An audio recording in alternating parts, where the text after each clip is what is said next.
I will now call the May 18, 2015 Blue Springs City Council meeting to order. If you would stand with me, observe a moment of silence, and I will lead you in the Pledge of Allegiance.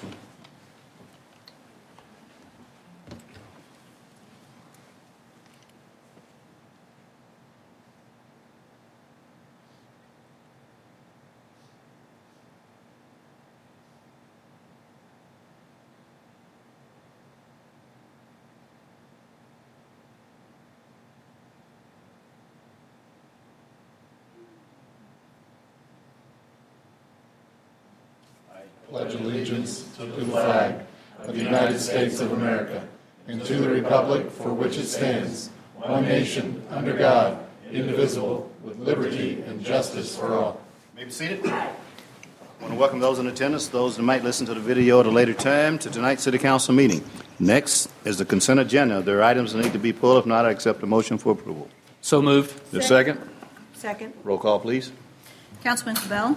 Aye. Councilman Levesey? Aye. Councilman Fowler? Aye. Councilman Carter? Aye. Councilman Edmondson? Aye. Councilman Culpepper? Aye. Mayor Ross? Aye. Carried unanimously. Next, we have a bill approving the final plat of Parkway Estates. I'll introduce you, Your Honor. All right. First reading of Bill Number 4369, an ordinance approving final plat for Parkway Estates, PRO 22nd plat, lots 128, 129, 144, and 145. Move the bill be approved on its first reading and proceed with the second. Is there a second? Second. Discussion? All in favor, aye. Aye. Opposed, same sign. Second reading of Bill Number 4369, an ordinance approving final plat for Parkway Estates, PRO 22nd plat, lots 128, 129, 144, and 145. Move the bill be approved on its second reading and assign the appropriate ordinance number. Is there a second? Second. Discussion? Roll call. Councilman Levesey? Aye. Councilman Fowler? Aye. Councilman Carter? Aye. Councilman Edmondson? Aye. Councilman Culpepper? Aye. Councilman Quibell? Aye. Mayor Ross? Aye. Carried unanimously, given ordinance number 4542. Next, we have introduction and reading of bill. I'll introduce you, Your Honor. Okay. First reading of Bill Number 4370, an ordinance approving final plat for Parkway Estates, PRO 23rd plat, lots 182 through 185, 197, and 198. Move the bill be approved on its first reading and proceed with the second. Is there a second? Second. Discussion? All in favor, aye. Aye. Opposed, same sign. Second reading of Bill Number 4370, an ordinance approving final plat for Parkway Estates, PRO 23rd plat, lots 182 through 185, and 197 through 198. Move the bill be approved on its second reading and assign the appropriate ordinance number. Is there a second? Second. Discussion? Roll call, please. Councilman Fowler? Aye. Councilman Carter? Aye. Councilman Edmondson? Aye. Councilman Culpepper? Aye. Councilman Quibell? Aye. Councilman Levesey? Aye. Mayor Ross? Aye. Carried unanimously, given ordinance number 4543. Next, we have three presentations: the Downtown Conservation District, the Unified Development Code, and the CDBG Annual Action Plan. The length of time you're here tonight depends in Mr. Allen's court. And the projector. Time to go home. And the operator of the projector. Is it coming on? Okay. All right. Well, thank you, Your Honor, and members of the council. Yes, I will try to keep each one of these brief, but certainly want to allow time for any kind of Q&A and discussion that may be appropriate. We'll be starting the first presentation. We'll be talking about downtown conservation districts.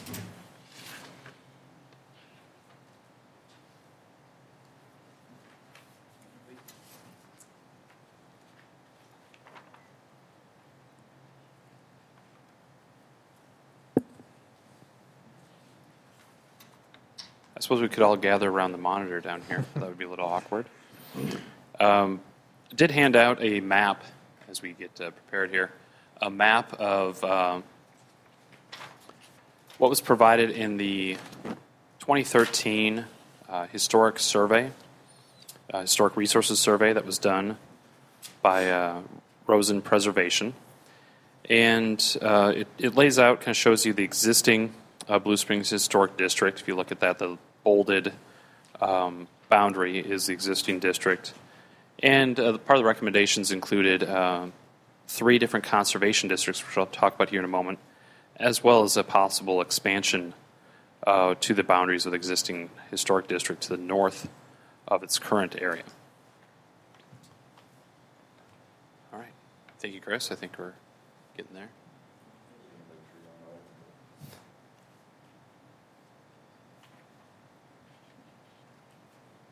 Hooray, thank you. All right. We did have this all working earlier. Apologize for that. So yes, just starting with background. Again, back in 2013, the Historic Resources Survey was updated. Talked about, as I just mentioned, expansion of current historic district boundaries. Some of the darker, bolded buildings, those were identified as approximately 4 to 5 potentially eligible properties for the National Register of Historic Places. And then also mentioned, as part of the recommendations, local conservation districts. So with that, some meetings were held in February and March of this year with what I'm just kind of ad hoc name to ad hoc committee, Downtown Resources Team. Appreciate Cindy Miller being here with Downtown Alive, was integral in helping with that, along with Councilman Culpepper.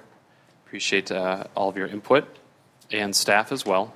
Mike Peterman's here with our planning team. And there's some discussion on the different recommendations that were provided in the Historic Resources Survey. Again, I'll be focusing on the local conservation districts here tonight.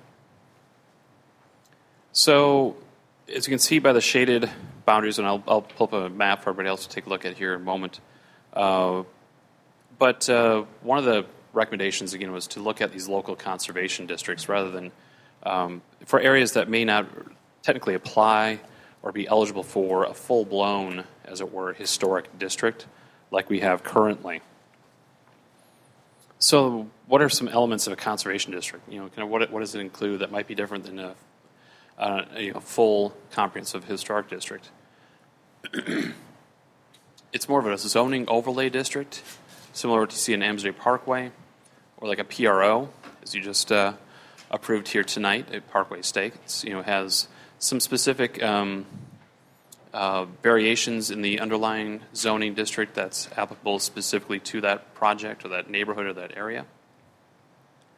It's designed to conserve and enhance existing architectural and cultural identity of a neighborhood or area. So it's looking at providing protection to historic resources that may not retain sufficient integrity to be listed in the national local registers or have its own historic district. So it's areas that that were identified through that survey in 2013 that really may have had a cohesive character, but did not necessarily have individual buildings or properties that would kind of bolster its, credibility as a historic district per se. But it does allow for some additional regulatory review.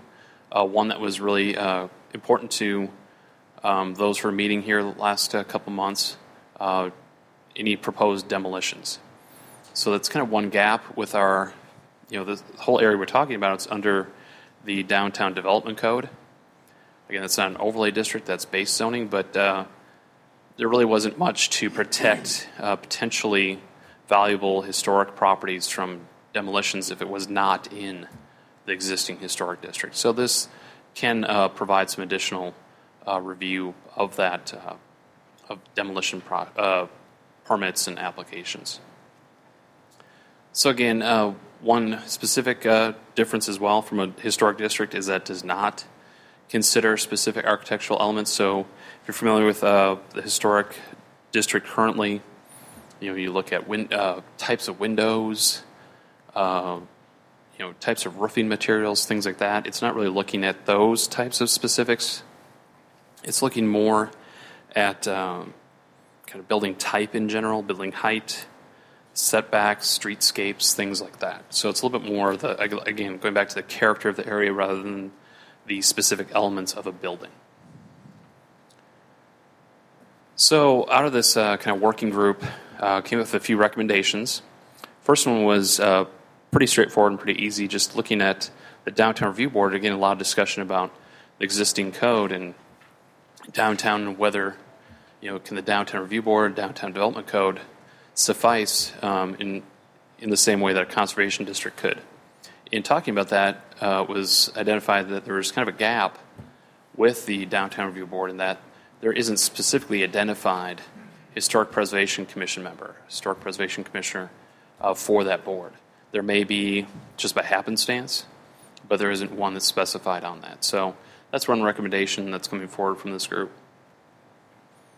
Also recommended exploring the viability of expanding the historic district. Again, I'll show a map here. You can see the dashed area on your handout.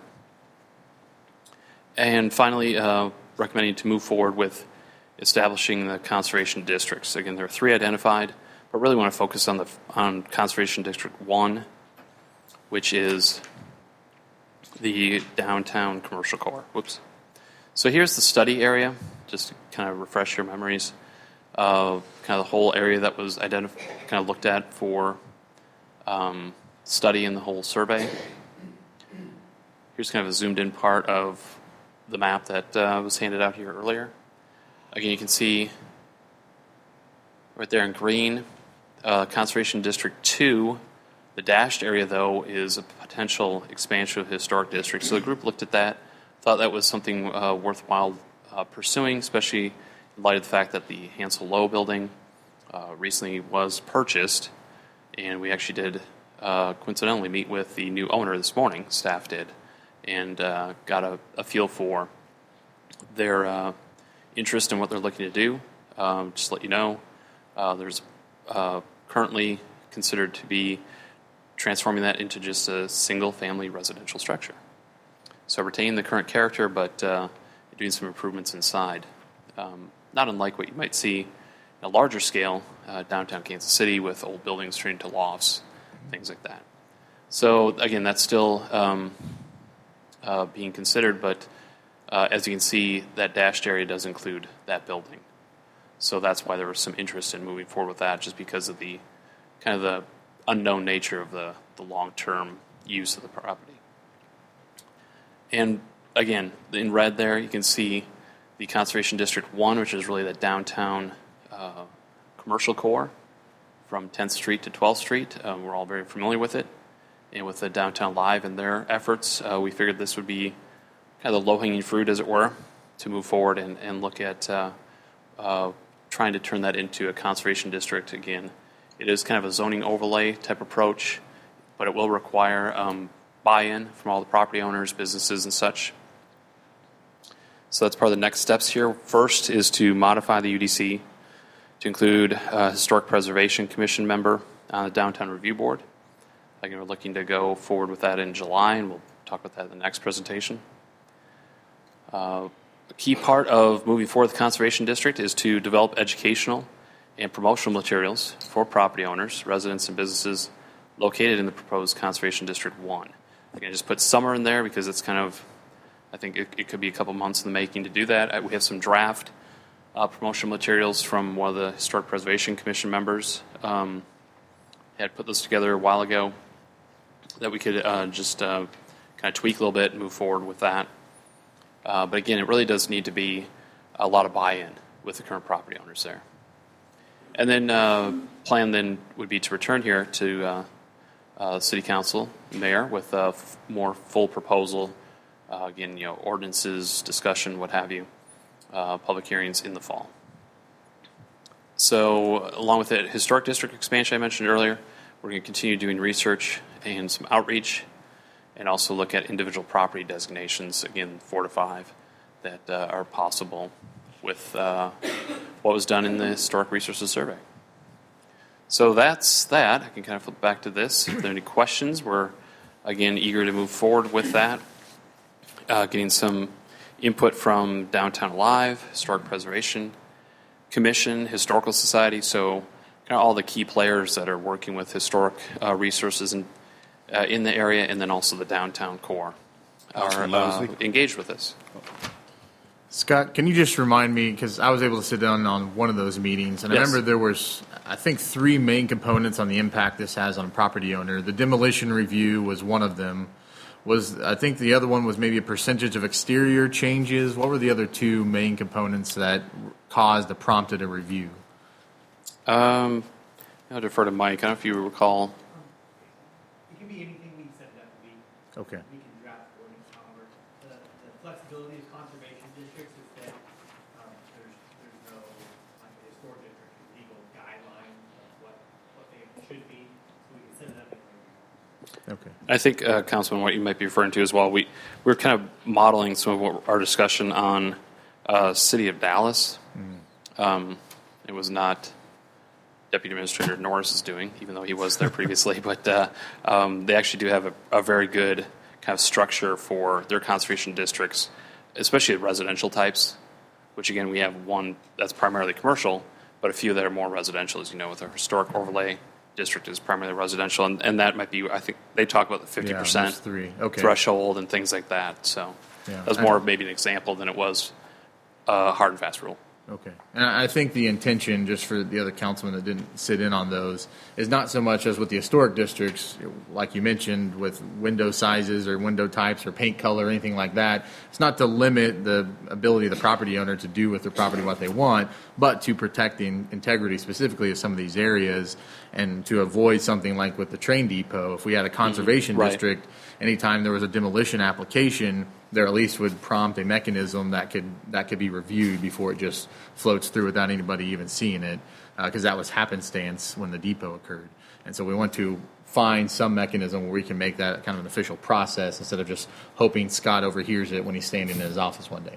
So, Yeah, that's a very good point. And again, design review is really limited to major changes. right. Like you're mentioning, Councilman, it's not kind of new construction, demolitions, things like that. Those are the triggers really what we're looking at. What the historic survey, resources survey, mentioned as well is that one of the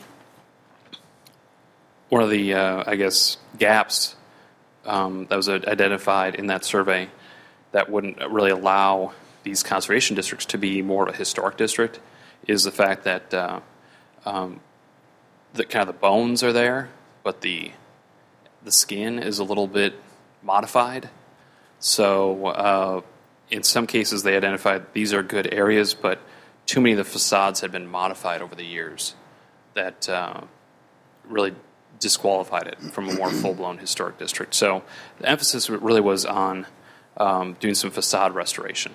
And again, we've begun that with the bank building, and we've doing that as well with the downtown facade grant program. So already taking some steps to start restoring and enhancing some of those areas that really didn't meet it even just a couple years ago. Any other questions? Yeah, and as we went through that, it's kind of a precursor to eventually down the road looking at bringing those things into the historic district, because now you have protected what you have. Very good point. Thank you. Any other comments or questions? Seeing none, you can move on to the next one. All right.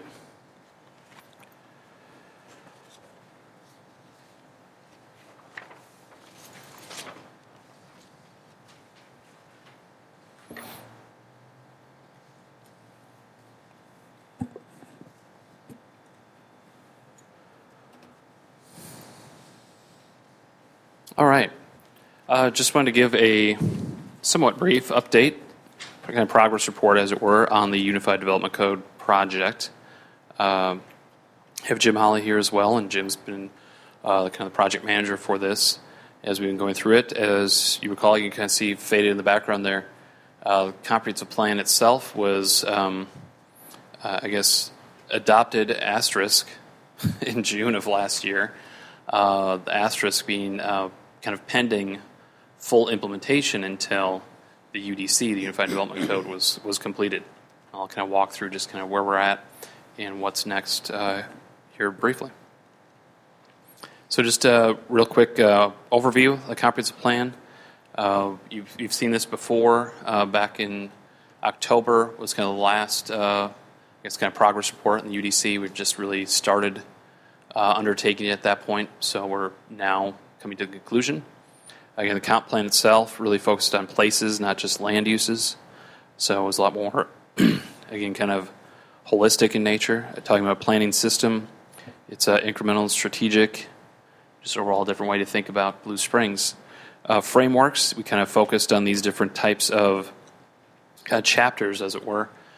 Places, more the standard concept, talking about neighborhoods, commercial centers, business hubs, things like that. City image, kind of really what draws folks to the community from a natural resources perspective, as well as parks and trails and such.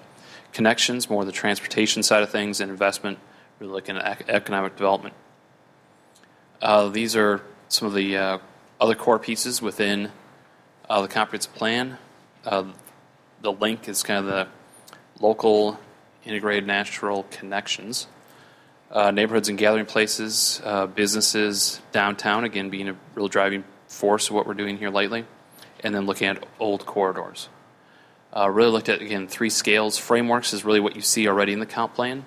Specific plans, these are kind of these neighborhood or area plans where we've done 3 of those already. They're in the comp plan. Just kind of update, we're looking to do another one here. Intern from UMKC, planning intern, is starting here in a couple weeks, and he's going to be helping us put together the next specific plan. It'll be the 4th of 8 total. So we're looking to do 1 or 2 every year here, just to really kind of specifically drill down on different areas. And then within those are kind of these sub areas or different neighborhoods, looking at specific development types, kind of more project-based type thing. So here, as I mentioned, specific plans. Get there. Here we go. N2 with the EDCs. EDC held a summit last week, and a lot of discussion was centered around kind of the Lake Remembrance area, future growth area, unincorporated Jackson County, and so for now we're tentatively looking at this N2 as perhaps being our next specific plan that we'll be looking at starting here this summer. So stay tuned for that. There we go. So just want to focus on major areas of change within the code. So now jumping ahead to kind of the implementation side of the comp plan, but also modifying the Unified Development Code as it currently stands. It's going on 20 years old next year, so we're hoping to beat it to its 20th birthday here. Section 403 of the Development Review Procedures, really looking to simplify this, combining, consolidating kind of what we call PUDs, PRO, restricted overlays, into just plan developments.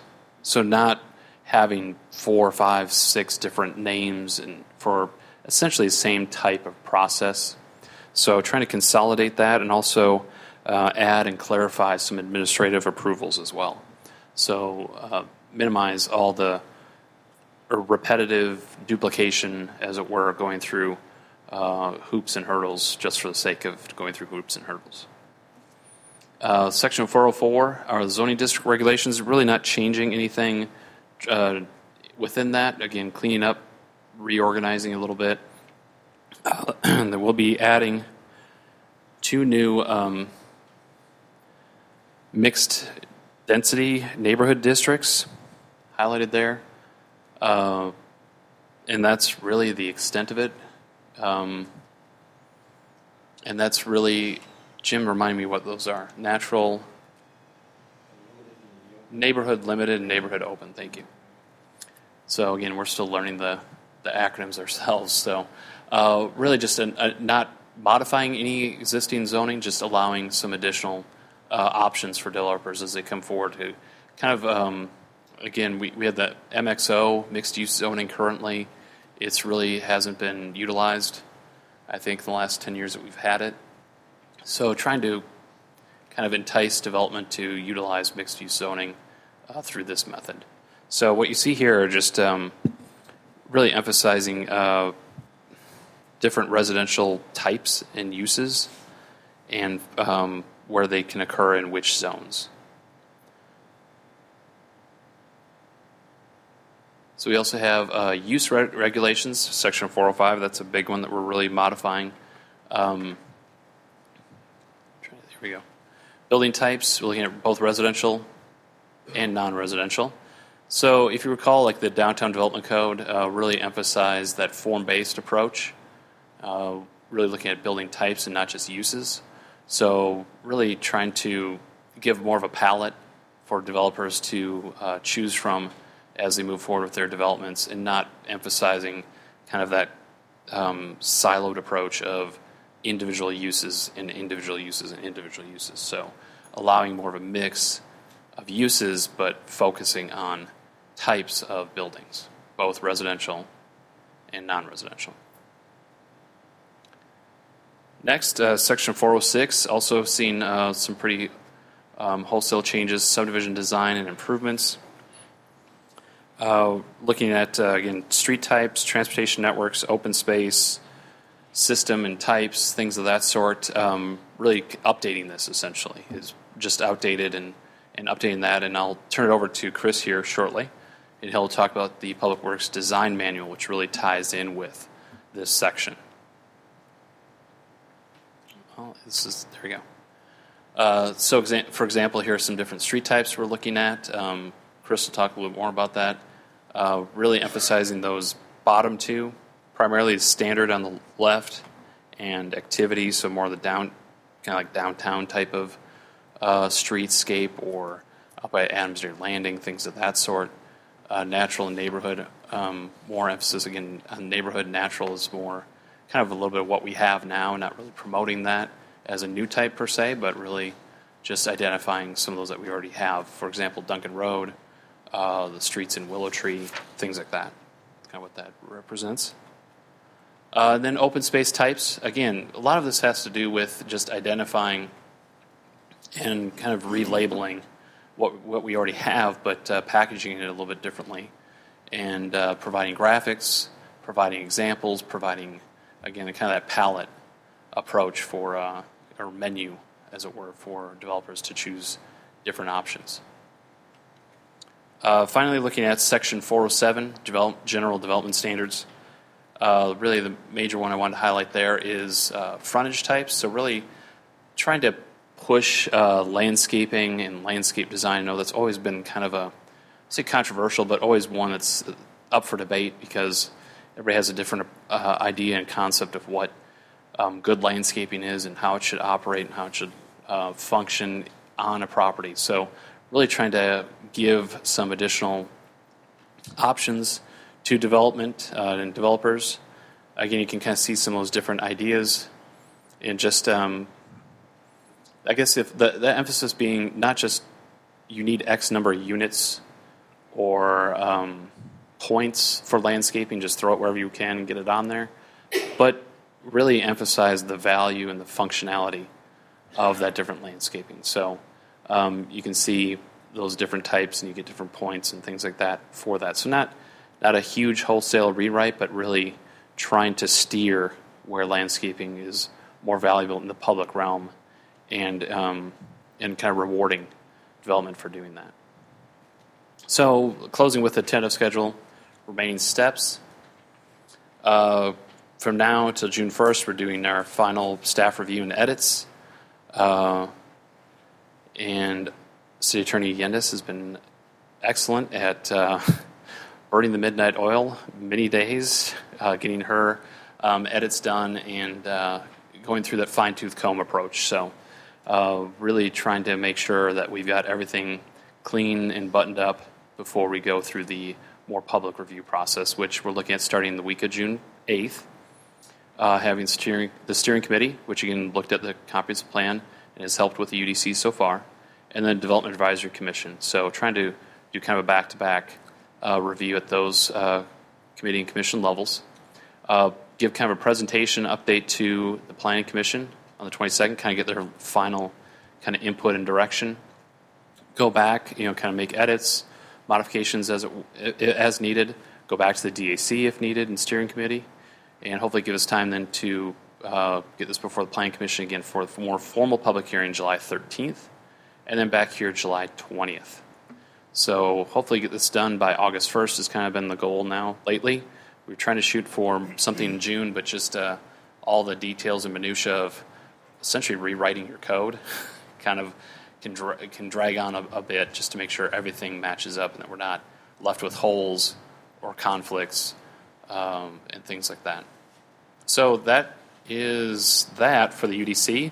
And again, I mentioned kind of subdivision section that 406 had a lot of great review and input and work with Chris and his team at Public Works, and as they are concurrently working on their design and construction manual. So I'll turn it over to Chris. Thank you, Scott. Good evening, Mayor, council members.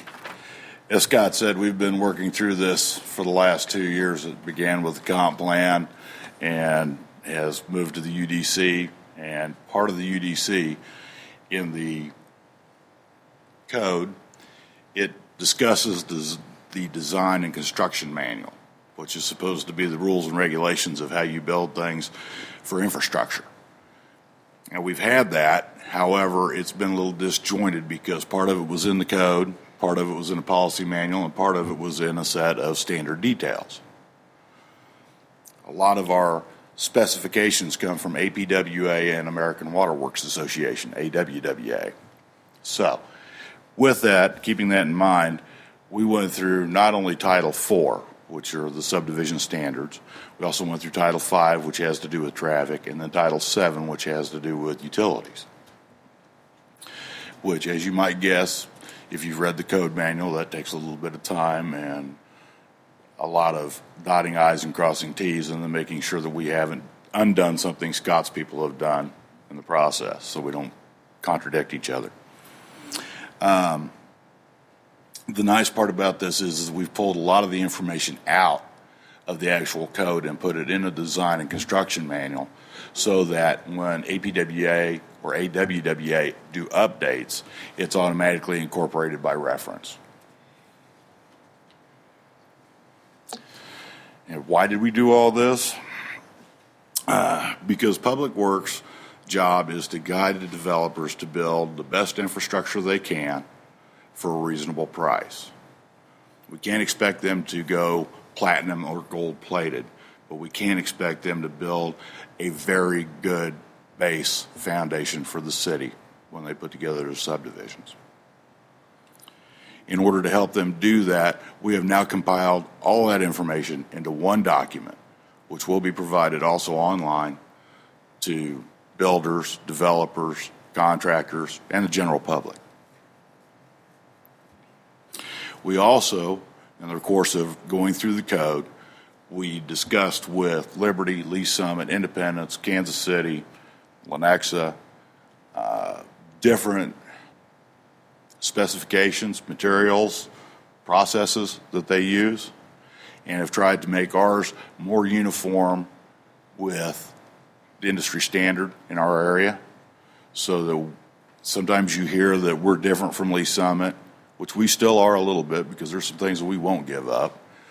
But in general, we're trying to become more uniform, mainstream with our competitors.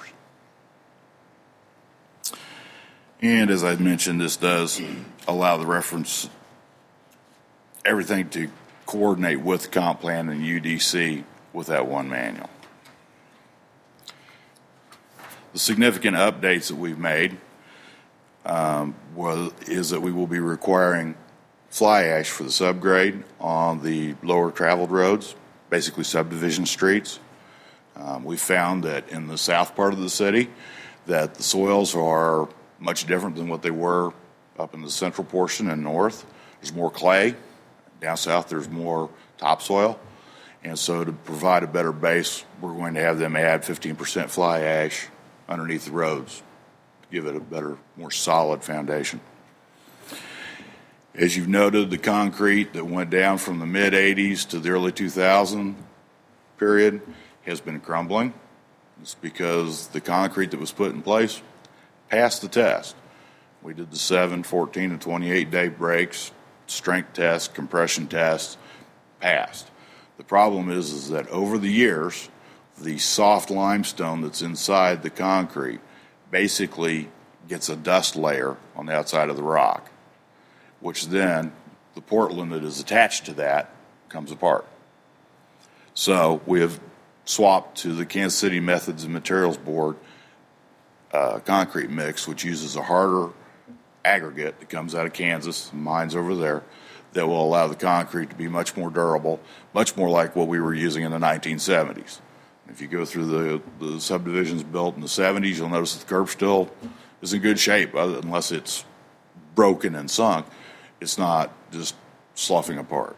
And this is more what we'll be using in the future.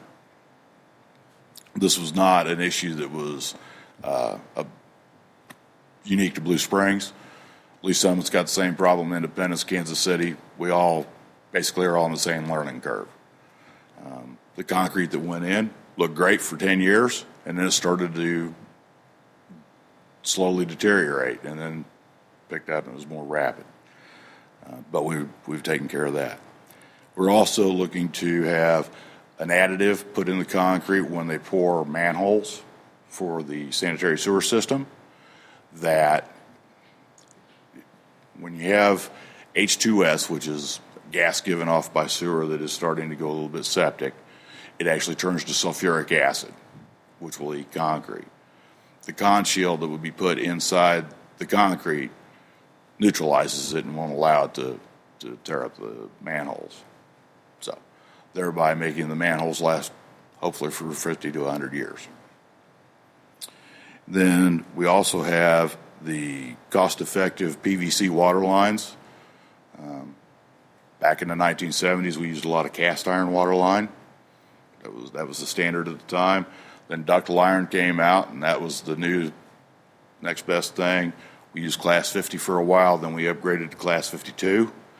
Ductile iron pipe is great as long as you do not have hot soils that become acidic and actually eat on the iron pipe. We have a stretch of that on South Outer Road that we're dealing with now, where it's starting to chew the pipe from the outside in. With the PVC pipe, the technology they use now, they actually make the pipe, they extrude it, which changes the molecular bonds inside the plastic, and the result is a pipe that is almost identical in strength to ductile iron pipe, but not able to be corroded. So, plus side for the developer is plastic pipe is cheaper, it's lighter, it's easier to install. Win-win. Plus side for us is the pipe lasts longer. So, made that change. I'm sure many of you have heard about the new regulations for stormwater. That used to be that we were really worried about detaining stormwater to prevent flooding. The emphasis now is more on water quality. And so we have changed regulations to account for that by the use of rain gardens and stream buffers to allow the water to be filtered as it gets to the creeks. So then the last is the ADA requirements, the PROAG. Many years we've had ADA compliance in buildings. Didn't think too much about it. The bathrooms here, we had to worry about wheelchair access and being able to spin around. This now, actually in 92, it was supposed to take place, but as things take longer to enact and catch traction, it's required in the right-of-way as well. And we've talked about this many times with the sidewalk program. Our goal here is they will actually submit a sidewalk plan with their residential development that will lay in the sidewalks for all of the subdivision, so that when a builder comes in and pulls a permit for his lot, there will actually be a specification of how the sidewalk needs to lay across that lot. So we'll get it right the first time from the beginning. And that will help the city save money by not having to redo the sidewalks at a later date. Oops. So, as I said, we try to keep this a balance between quality and cost.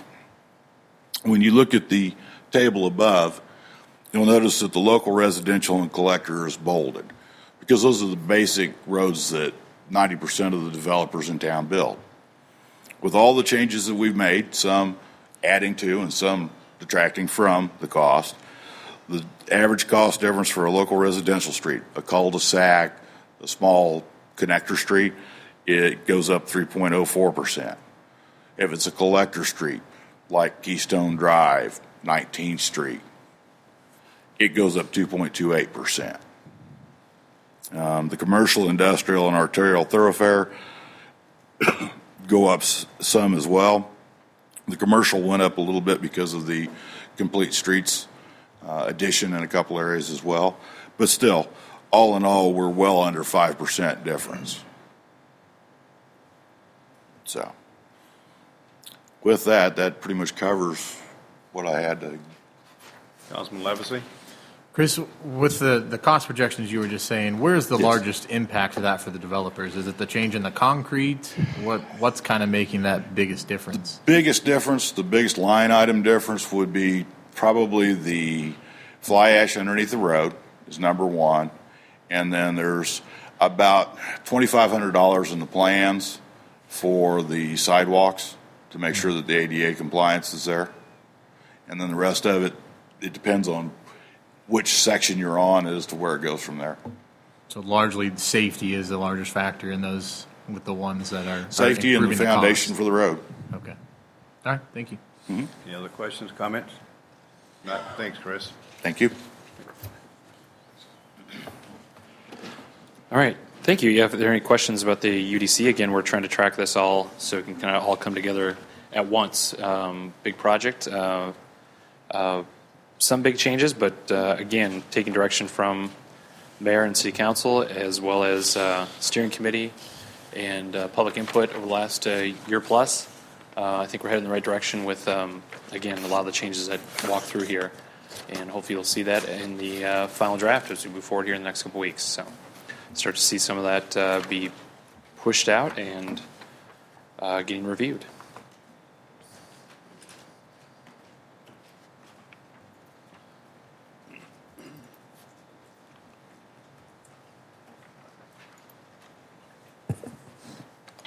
Are we ready for the next presentation here? All right, thank you. Next and final is the first presentation, first discussion, as it were, for the CDBG 2015-2016 Annual Action Plan. As you know, we go through approximately 3 kind of public meetings for or input meetings, discussion, to make sure that we meet requirements from HUD, allow folks to have opportunity to provide input, and we'll get hopefully get direction here from you to staff to move forward with kind of drilling down and getting more details with some of the possible projects. Here's the timeline. Here we are today with the first meeting. The next 2 council meetings, we look forward to bringing again, an additional discussion at that time, June 1st, June 15th. Mentioned their last day, June 27th is the latest date we can publish the draft annual action plan. That starts the 30-day clock for the comment period, and then, which again, that would end July 27th.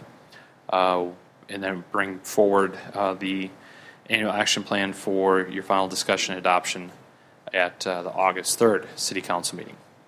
Deadline to have the plan given to HUD is always August 15th.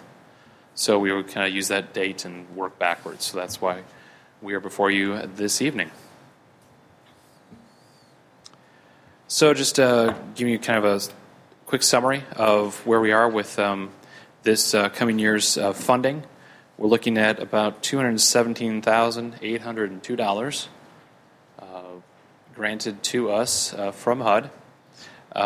Subtracting out the existing program elements, the Mine Home Repair Program, we're anticipating $50,000 or 10 grants at $5,000 each.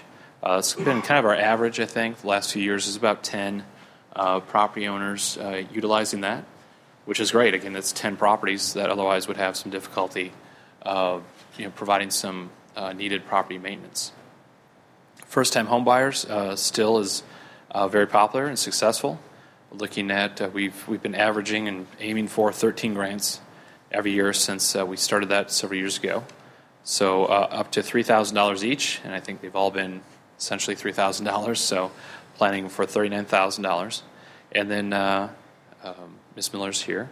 And Downtown Live, allotting the $10,000 as we have last several years, which was identified again a couple years ago and has increased now to $10,000 from its initial $5,000 allocation. So it brings us to $99,000, again, tentative, proposed for your consideration in the program elements, which leaves not quite $119,000 for other projects and programs and such, and that's what we have in this list here.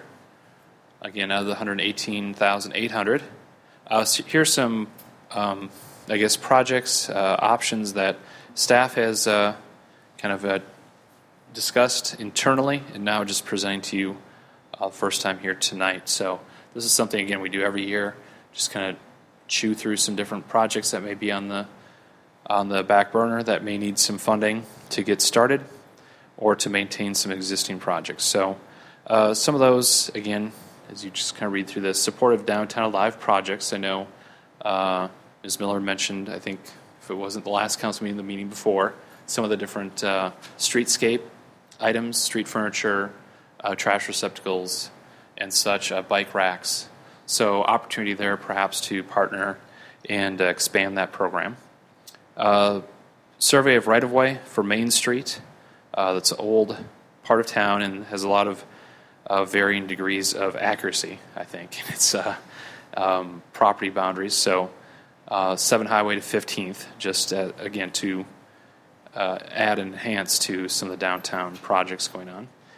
Similar to downtown, again, this being the kind of core of the low to moderate income area, we've been focusing, as you know, a lot of our resources from CDBG and the downtown.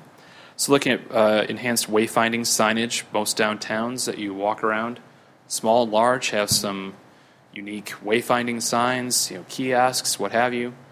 We have some very good kind of more auto-oriented kind of traffic signs, blue and white, that point to different areas in downtown. But with the new public safety building, other enhancements downtown, maybe opportunity to look at some enhanced wayfinding signage. Another one that really is haven't really looked at too great a detail up to this point has been strategic acquisition and or demolition of property for economic development. That is an option with CDBG funds, but it hasn't been one I don't think we've really kind of dug into to see where that might be. There may be some ideas for that, what could be encouraged in terms of economic development. There are a lot of stipulations, a lot of rules with that that run not only with the installation and construction or demolition of the property, but sometimes for the life of the property as well. Downtown master plan update, hard to believe, but 15-16 is the same, is 10 years since we did the last downtown master plan. Still very viable, still very useful, but certainly some opportunities for some updates as a part of that. Another one that was brought up, I know sidewalk is always one that we're keeping an eye on. Northwest Summit sidewalk, again, kind of behind the duplexes behind City Hall. Certainly could have some upgrades as well as some installation to expand to 7 Highway. So we've done that again with Vesper, B Street, some of those other kind of east-west streets connecting some of these downtown north-south major roads to 7 Highway, and that seems to be kind of the next logical one to walk through that residential area, so to speak. And then finally, downtown facade grant program, as you notice, did not identify anything that as a particular program item here with under planned programs. It's something that we've had a few folks utilize, but really haven't had much interest in it this year. There's an opportunity again out of this, $118,000. We're looking at $3,000 projects, I believe. Is that right? $3,000, which again helped with like Inklings with their awning and signage there. Great for that, but beyond that, it may take a lot more than $3,000 to improve some of the facades, especially if we look at the conservation district kind of thresholds to really bring it back to more historic nature. So, looking at the scale of the bank building, $3,000 would not have done really anything. So, anyway, we kind of took that out, put that in kind of this possible projects or programs just for your consideration. Perhaps there's some other opportunities to, be project focused or, just reconsider that program. What was handed out, before we get into more of the discussion here, what was handed out before the meeting, appreciate Mike putting this together. We do track these things, so just want to provide some kind of list here for you.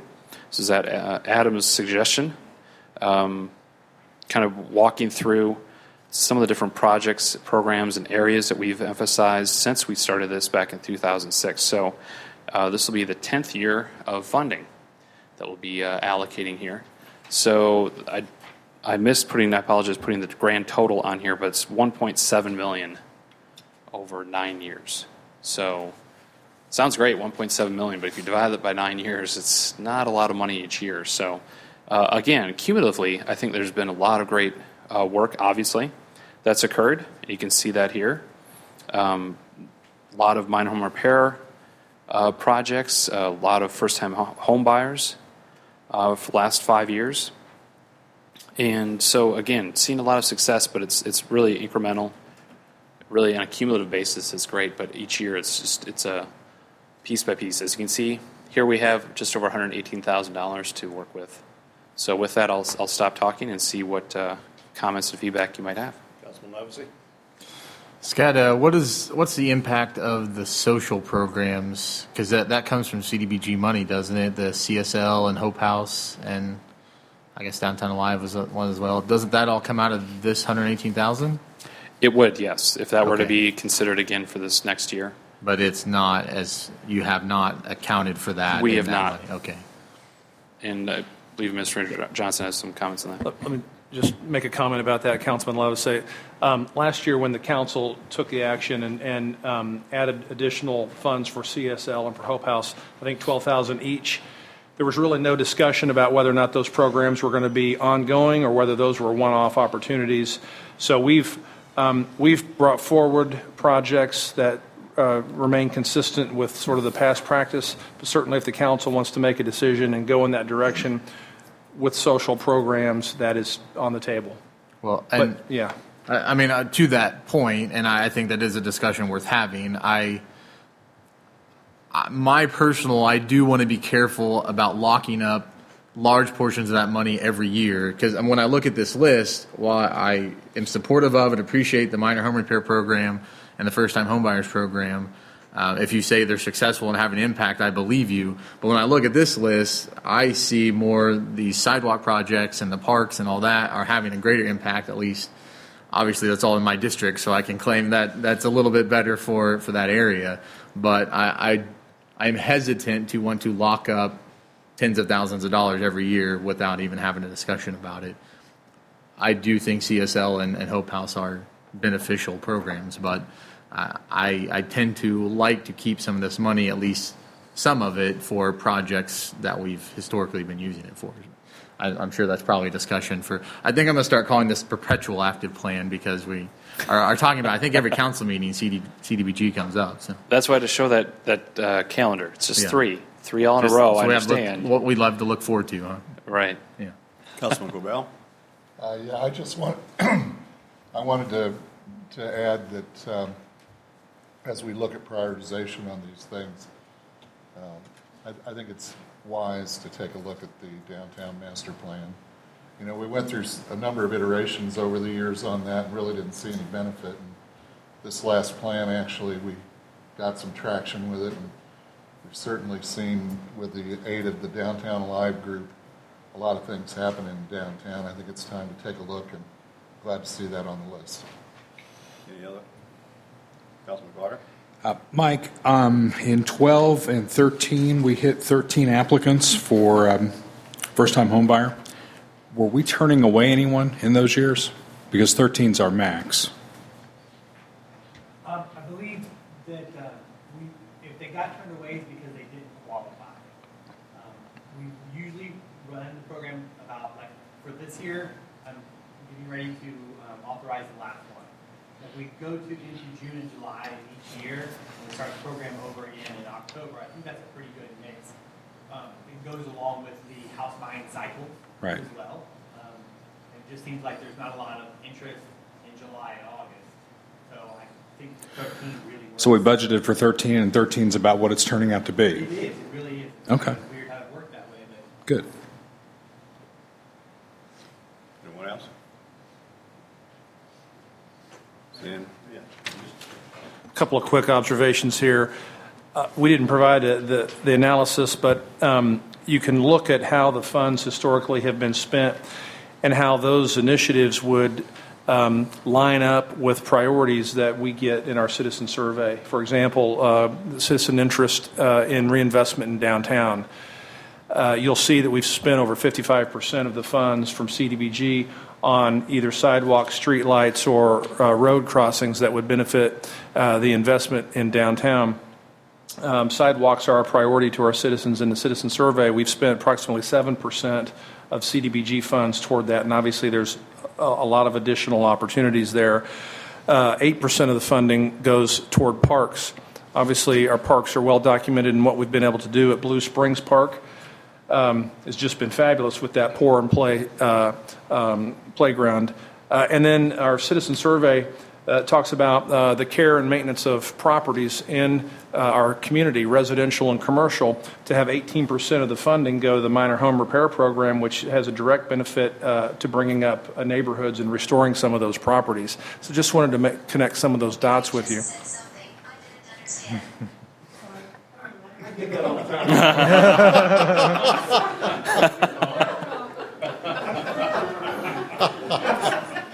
That's been.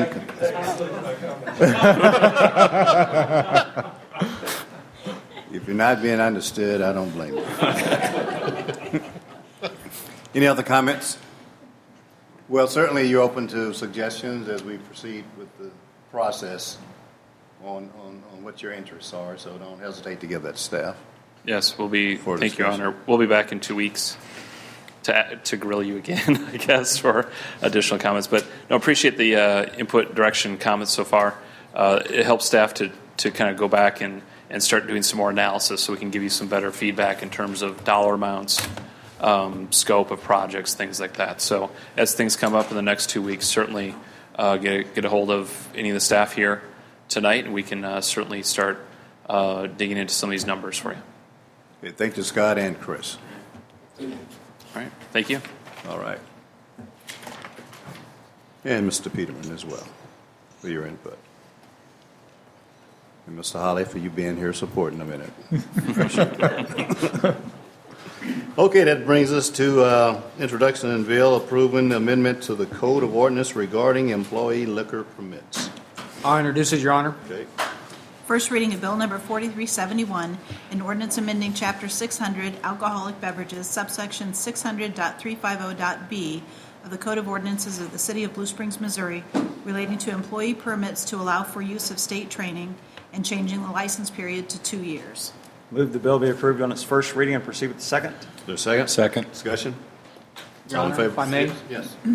It's nice to see that we're bringing this program into the 21st century and being able to do that online. I think that's a big convenience for those people that are taking that program and also those businesses that hire those people that use them. So it's nice to see this happening. Okay, any other comments? Thank you. Seeing none, all in favor, aye? Aye. Opposed, same sign. Second reading of Bill Number 4371, an ordinance amending Chapter 600 Alcoholic Beverages, subsection 600.350.b of the Code of Ordinances of the City of Blue Springs, Missouri, relating to employee permits to allow for use of state training and changing the licensing period to 2 years. Move the bill be approved on its second reading and assign the appropriate ordinance number. Is there a second? Second. Discussion? Roll call. Councilman Carter? Aye. Councilman Edmondson? Aye. Councilman Culpepper? Aye. Councilman Quibell? Aye. Councilman Levesey? Aye. Councilman Fowler? Aye. Mayor Ross? Aye. Carried unanimously, given ordinance number 4544. That brings us to mayoral announcements. Some of you may have known him, Bill McDonald, former city council member in Independence, passed away last Friday. And there's a visitation tomorrow, and his funeral is Wednesday. He did a number of things besides just serve on the city council. He was chairman of MARC. He Also was the Missouri co-chair on the Total Transportation Policy Committee, which is where I sit now. So anyway, for those who know him, he also owned the roller rink there off of Keystone. So anyway, our sympathy goes out to his family. Before we meet again, the major holiday for the summer, Memorial Day. I served on a White House commission for the National Moment of Remembrance. And basically, what it suggests, and we all look to it as the beginning of summer. We open the pools, we have barbecues, we do all these fun things. We even go to cemeteries and put flowers out. But one of the main purposes, so we do not forget those that were fallen, is at 3 o'clock on Memorial Day, just pause for 1 minute in recognition and remembrance of those people who paid the ultimate sacrifice, their life, for the freedoms that we enjoy. That brings us to Thoughts to Ponder. I've never heard of Gary Rumbler. Tonight comes from anybody. You heard of anybody? Well, anyway, Gary Rumbler, and I quote, says, "You can take great people, highly trained and motivated, and put them in a lousy system, and the system will win every time." End quote. A wise person. That brings us to visitors. And Mr. Tony Reisinger is here and wants to talk to us, as he has in the past, about Blue Springs football. Yeah, thank you, Your Honor. It's an honor to be here tonight. And one thing that Blue Springs is known as a great progressive community where great things happen. I think we all know that Blue Springs is also pretty much the high school football capital of Kansas City. No other community in Missouri nor the region supports high school football like the community of Blue Springs. And I appear here tonight on behalf of the Greater Kansas City Football Coaches Association, which my partner Brian Johnston, who is co-owner of Vision Sports, we've done the Blue Springs football games on TV and radio for 19 years coming up. And we head up the Football Coaches Association. And the 2015 Kansas versus Missouri High School Football All-Star Game, we played at Blue Springs South on the 18th of June. And we expect this year, last year we had about 5,000 fans that came to Blue Springs from all across the metro, Kansas side, Missouri side, up north, south, all around. One unique thing we're doing this year is we are including our initial High School Football Coaches Hall of Fame induction, where we're going to have 27 high school football coaches past. And past coaches will be inducted into our Hall of Fame. There'll be a display at Arrowhead Stadium for the High School Football Coaches Hall of Fame. And one of the inductees will be Coach Fred Merrill from here in Blue Springs. So we expect a few hundred people here from Blue Springs just to attend the game for Coach Merrill. But with these other 27 coaches, we expect attendance this year to probably be easily 6,000 people. We do this in partnership with the Blue Springs School District. We're proud to Vision Sports. We're proud to be the trusted media partner for the school district for 19 years. And there are many beneficiaries of this game. It's not just merchants here in Blue Springs, where it's after the game. People go out for for dinner and appetizers, and but they get great exposure here to Blue Springs. But the Booster Club of Blue Springs South this year will handle the concession stands. So they'll probably make between $2,000 and $2,500 for their football booster club. And last year, the city graciously supported the program, the event, with $1,000, and that's what we would like to ask that support again for this year. And we believe it's a really good deal. On top of the 6,000 people that we think will be attending Blue Springs this year, but also all the media that we do associated with this right here, everything's going to shout Blue Springs, Blue Springs, Blue Springs on Time Warner Sports Channel, also on 810 WHB, where we'll do marketing on, and also Blue Springs School District Television. So on a much smaller basis, everyone knows that Blue Springs is pretty much the high school football capital But pretty much what this is, this will put Blue Springs on display, kind of like on a much smaller aspect of like the All-Star game for Kansas City, but it's here in the Metro. And so we have some great local support. McCarthy Auto Group is one of our great partners. Lunar Bowl, we'll be doing our reception at Lunar Bowl after the event. Also, 10:30 a.m. KCWJ is a sponsor here locally, and the Buy Blue Springs programs has worked with us in the past, and we put the Buy Blue Springs logo on the back of every ticket so everyone sees that buying next door means more.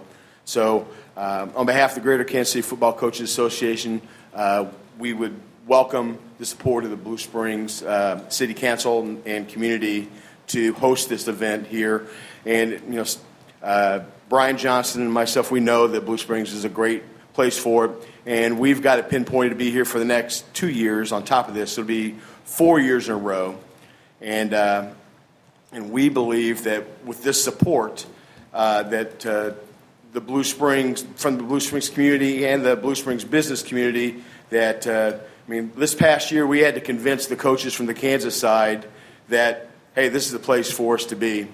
Because when we would play the game on the Kansas side, the Kansas schools would charge us $3,000 to use the fields, and so we'd have to make that up. Our agreement with the Blue Springs School District, they provide us with the fields. They see that, hey, this brings attention to our facilities and our community, and so we would appreciate the support of the city if possible. Thank you. Any questions, comments, Tony? Susan? I can think of nothing better than to bring attention to our wonderful community. There isn't a doubt in my mind that this is the type of thing that puts us a step above everybody else. Okay. Thank you. Any other comments, questions? Do we need a resolution for this, or is this something to be considered at another meeting, or? Nod of heads. Nod of heads. I'm nodding. Everybody's nodding. Without objection, I'm sure the money can be found. And we certainly have funds in the budget to accommodate this, and we will put the appropriate documentation together and make it happen. Thank you very much, and I look forward to seeing you again next May. Okay, and we appreciate you coming and making the presentation, and again, your promotion and your organization promotion of the city. I mean, dollars can't buy that kind of publicity. Proud to do it, and this community, even though Brian and myself live in Lee Summit, though I proudly live in the Blue Springs School District, is that Blue Springs means a lot to us, and it's first and foremost, it's deep in our hearts, and whatever we can do for Blue Springs, we're there for you. Thank you very much. Okay, thank you. I don't have any other visitors' appearance forms. That being the case, I accept a motion to adjourn. So moved. All in favor, aye? Aye. All same sign. We adjourn.